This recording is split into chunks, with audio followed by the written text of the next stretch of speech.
Hello hi आदाब नमस्कार सम्मानित साथियों, welcome to YouTube channel TET point Mohammad Yusuf Ali के संग। जैसा कि सर्वविदित है कि चुनाव प्रक्रिया चल रही है और चुनाव प्रक्रिया में हम आज पीठासीन अधिकारी द्वारा प्रपत्र 36 मतपत्र लेखा संपूर्ण चुनाव प्रक्रिया का हृदय होता है, जो कि उसी के अंतर्गत एक कॉलम होता है रद्द मतपत्र।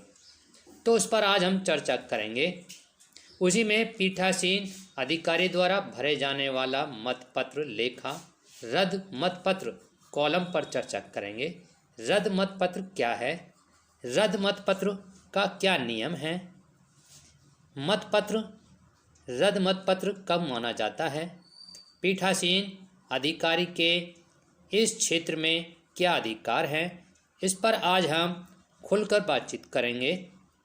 यदि आपको वीडियो पसंद आए तो लाइक करें, सब्सक्राइब अवश्य करें और हाँ, शेयर भी करें। शेयर करने से ज्ञान घटता नहीं, ज्ञान बढ़ता है। साथ ही यदि आप हमारे YouTube चैनल के व्हाट्सएप ग्रुप से जुड़ना चाहते हैं तो डिस्क्रिप्शन बॉक्स में जाकर के व्हाट्सएप ग्रुप के लिंक के माध्यम से जुड़ सकते हैं। तो चलते हैं आज के वीडियो की तरफ। देखिए, ये मतपत्र लेखा है और इस मतपत्र लेखा में नीचे आप देखेंगे पॉइंट नंबर 4, मतदान स्थल पर उपभोग में लाए गए किंतु मतपेटी में नहीं डाले गए मतपत्रों की संख्या। और इसमें आप देख रहे होंगे कॉलम नंबर 4 का कै पॉइंट है रद्द किए गए मतपत्रों की संख्या व क्रमांक। तो ये रद्द मतपत्र क्या है, तो यदि आप बहुत से गलत कर देते हैं तो ये बहुत सीधा साधा सिंपल है कि रद्द मतपत्र कौन से होते हैं। आज हम इस पर बात करेंगे। ये गलत नहीं होना चाहिए हमारा। देखिए नियम, ये नियम के अकॉर्डिंग मैं बता रहा हूँ। यदि कोई निर्वाचक जिसे मतपत्र में दिया गया हो, मतदान अध्यक्ष द्वारा चेतावनी दिए जाने के पश्चात भी उपनियम 2 में निर्धारित प्रक्रिया का पालन करने से इनकार करे तो उसे मतपत्र को, चाहे उसने मतपत्र अभिलिखित किया हो या नहीं, मतदान अध्यक्ष से अभिप्राय है पीठासीन अधिकारी के निर्देशाधीन मतदान अधिकारी द्वारा वापस ले लिया जाएगा। तो नियम 2 क्या कहता है? ये कहता है निर्वाचक मतपत्र प्राप्त होने पर तत्काल मतपत्र कोष्ठ में, जो हमारा वो कोष्ठ जहाँ मोहर लगाता है मतदाता, वहाँ पहुँच जाता है।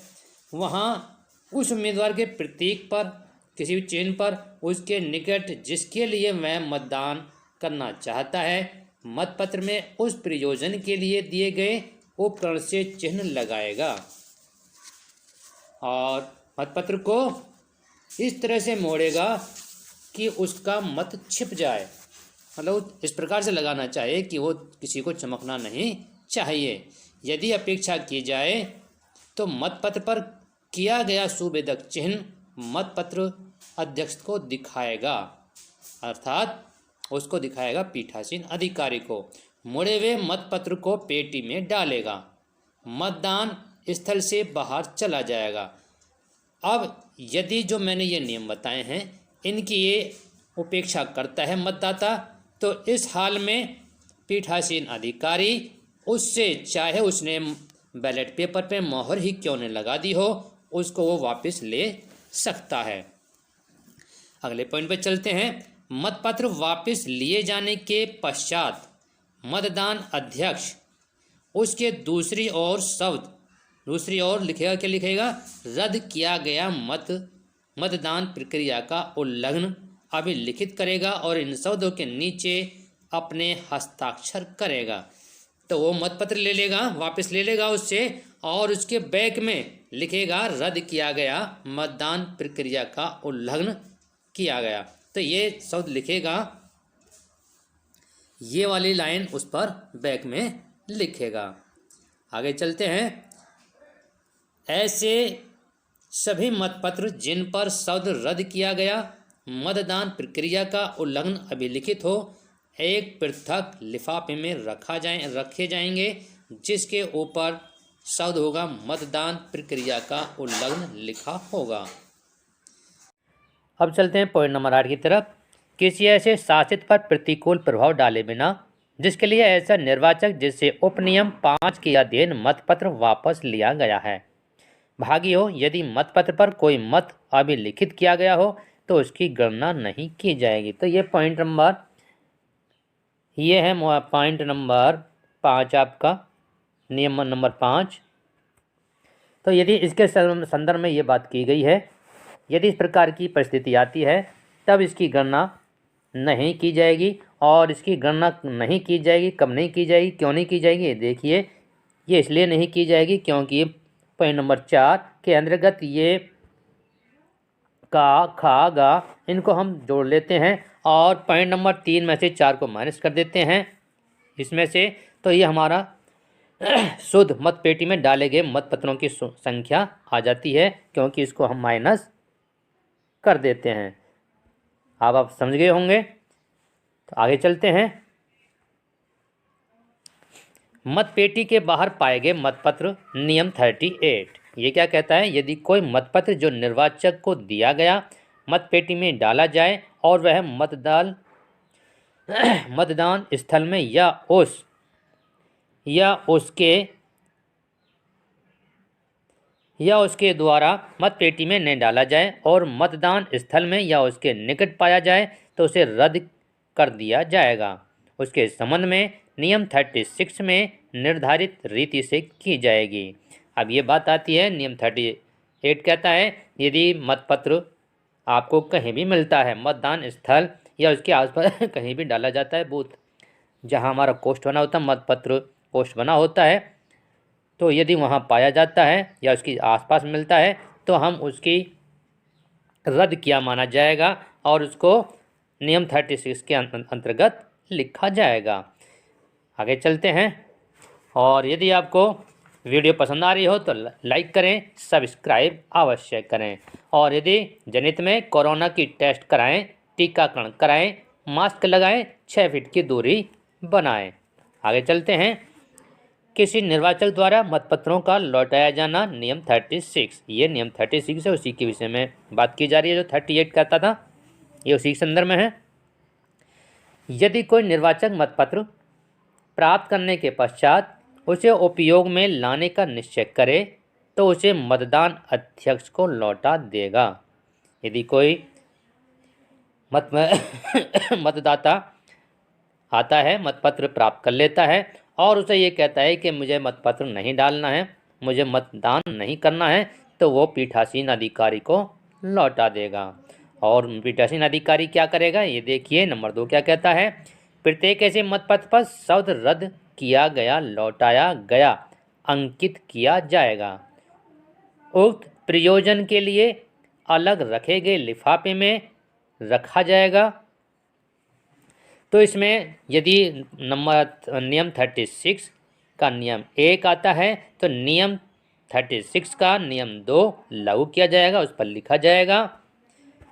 ये लाइन लिखी जाएगी, सिर्फ रद्द किया गया, लौटाया गया लिखा जाएगा। और उस लिफाफे को एक अलग से पॉइंट आता है सांविधिक लिफाफे के अंतर्गत, उस सांविधिक लिफाफे के अंतर्गत इसको रख दिया जाएगा। अब आगे चलते हैं। पॉइंट नंबर 3 आता है इसके नियम 36 में। यदि किसी निर्वाचक ने असावधानी के कारण अपने मतपत्र को इस प्रकार से प्रस्तुत किया हो कि वह मतपत्र के रूप में सुविधापूर्वक प्रयुक्त न हो तो उसे नहीं हो सके तो मतदान अध्यक्ष, पीठासीन अध्यक्ष कहते हैं मतलब, तो मतपत्र लौटाने पर असावधानी के बारे में उसका समाधान कर लेने पर उसे दूसरा मतपत्र दिया जा सकता है। मान लीजिए यदि कोई मतदाता आता है और उसे माल जानबूझकर नहीं कर रहा है, असावधानी के कारण कोई समस्या आ जाती है, उससे खराब हो जाता है, क्षतिग्रस्त हो जाता है, इंक डल जाती है या कोई भी कारण हो जाता है, वो फट जाता है असावधानी के कारण, तो तब पीठासीन अधिकारी उस परिस्थिति को समझेगा। परिस्थिति को समझने के पश्चात ही उसको यदि सही पाया जाता है कि इसकी वास्तव में यह असावधानी हुई है, इसने जानबूझकर नहीं किया गया है, तो उसे अपने पास रख लेगा और दूसरा मतपत्र उसको दे देगा। और फिर पीठासीन अधिकारी उस पर क्या लिखेगा, खराब और रद्द किया गया अंकित किया करेगा और प्रयोजन के लिए अलग रखे गए लिफाफे में रख देगा। इस लाइन को वहाँ पर अंकित कर देगा उस पर। तो ये मेन चीज़ है, इसको आप ध्यान से देखेंगे। यदि आपको वीडियो पसंद आ रही हो तो लाइक करें, सब्सक्राइब अवश्य करें। इससे पहले जब हमारे ये चीज़ हो जाती है तो रद्द किए गए मतपत्र इनको किस प्रकार से हमें सील करना है ये बात आ जाती है। तो देखते हैं, ग्राम पंचायत सदस्य के मामले में वार्डवार ऐसे मतपत्र जिन्हें रद्द किया गया है तथा जिनका उल्लेख संबंधित वार्ड के मतपत्र लेखा में किया गया है को इस हेतु प्रदत्त लिफाफे में रखकर सील किया जाए। इसी प्रकार प्रधान, क्षेत्र पंचायत सदस्य एवं जिला पंचायत सदस्य से संबंधित रद्द किए गए मतपत्रों को अलग अलग ऐसे ही लिफाफों में रखकर उन्हें सीलबंद किया जाएगा। तो ये रद्द किया गया जो आता है ये सांविधिक लिफाफे के अंतर्गत आता है। यदि आपको वीडियो पसंद आ रही हो तो लाइक करें, सब्सक्राइब अवश्य करें। अब इसका ले लेते हैं सार। सार क्या है इसका, खराब रद्द किए गए मतपत्र। यदि कोई मतदाता असावधानी से अपना मतपत्र खराब कर देता है तो ये तीन चीज़ आ जाती हैं, तीन चीज़ आती हैं और इन तीन चीज़ों को हम एक साथ आपको क्लियर करने के लिए ले आए हैं अब यहाँ। यदि कोई मतदाता असावधानी से अपना मतपत्र खराब कर दे और उसे लौटाना चाहे तो उसे दूसरा मतपत्र दे दें और लौटाए गए मतपत्र पर खराब रद्द किया गया शब्द अंकित करते हुए उसे अलग लिफाफे में रख देंगे। तो ये असावधानी वाली चीज़ हो गई और इस पर लिखा जाएगा असावधानी वाले पर खराब रद्द किया गया लिखा जाएगा, जो हम पीछे नियम बता चुके हैं। अब ये ख आ जाता है इसके अंतर्गत। खराब रद्द किए गए मतपत्र में क्या आता है, यदि कोई मतदाता मतपत्र प्राप्त कर लेता है तो उसका उपयोग करना चाहे और उसको लौटाए तो आप उसे भी ले लें। तो यदि कोई मतदाता आता है और उसे प्राप्त कर लेता है, वहाँ से रिसीव कर लेता है, उसके बाद वो मना कर देता है कि मैं मतपत्र नहीं डालूंगा, तो आप उस पर लिखेंगे लौटाया गया रद्द किया गया शब्द अंकित, ये वाला लाइन आप उस पर लिख देंगे, लौटाया गया रद्द किया गया। एक ये चीज़ आ गई, 2 पॉइंट हो गए आपके पास, 2 चीज़ लिखेंगे, 2 कंडीशन हो गई। तीसरी कंडीशन पा जाइए नीचे। अब यदि कोई मतपत्र मतपेटी में न डाला जाए और मतदान स्थल पर या उसके निकट किसी भी स्थान पर पाया जाए तो उसे लौटाया गया रद्द किया गया मतपत्र समझा जाएगा। और उस पर क्या लिखा जाएगा, रद्द किया गया, उस पर क्या लिखा जाएगा, लौटाया गया रद्द मतपत्र। तो अब 3 कंडीशन हो गई आपकी और 3 कंडीशन में आपको ये शब्द लिखना, पहली कंडीशन में ये वाली लाइन लिखनी है, दूसरी कंडीशन में ये वाली लाइन लिखनी है और तीसरी कंडीशन में आपको ये वाली लाइन लिखनी है। रद्द किए गए मतपत्र लेखा जब आप तैयार करेंगे तो इस प्रकार से लिखेंगे। संभव है कि आप समझ रहे होंगे। यदि आपको वीडियो पसंद आए तो लाइक करें, सब्सक्राइब अवश्य करें। Tight point by Mohammad Yusuf Ali. धन्यवाद।